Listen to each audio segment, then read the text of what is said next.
qiladigan ibadetlerimizni, Allah üçün qılgan işlerimizni qilib tashlabla qo'ymasdan, balki men bu ishni qildim, endi mening vazifam tugidi deb o'ylamasdan, o işimizni qabul qilishini Alloh taoladan tilash.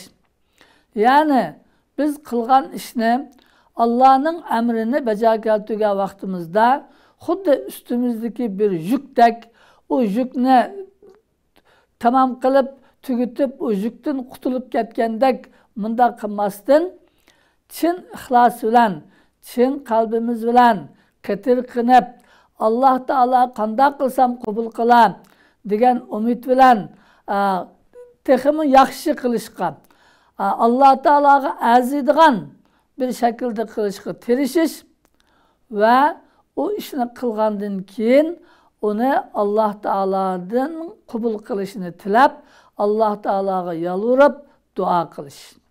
Mana bu ibadetning ma'nosi.